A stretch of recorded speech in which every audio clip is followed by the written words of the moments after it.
పార్వతీపురం జిల్లా ఆసుపత్రిలో గిరిజన సంక్షేమ గురుకుల పాఠశాల విద్యార్థులను మంత్రులు అచ్చెన్నాయుడు, గుమ్మడి సంధ్యారాణి పరామర్శించారు.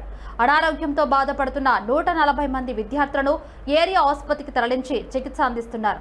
అందరూ కోలుకుంటున్నారని గుమ్మడి సంధ్యారాణి తెలిపారు.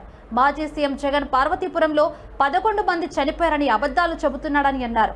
చనిపోయింది 2 మాత్రమే, వారు కూడా 20న సెలవులకు ఇంటికి వెళ్లి చనిపోయారని తెలిపారు. ఇక దీంతో ముందస్తు జాగ్రత్తలో భాగంగా జిల్లా కలెక్టర్ మొత్తం 611 మంది విద్యార్థులు, తల్లిదండ్రులు సహా 900 మందికి టెస్టులు చేసి చికిత్స అందిస్తున్నామని వెల్లడించారు.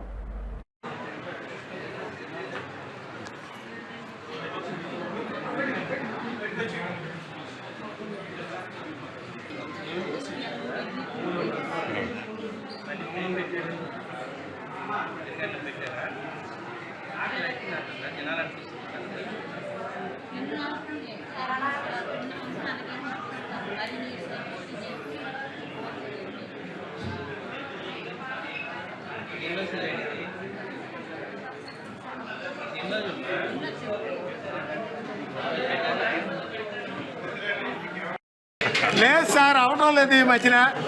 మీకు తెలియదేమో.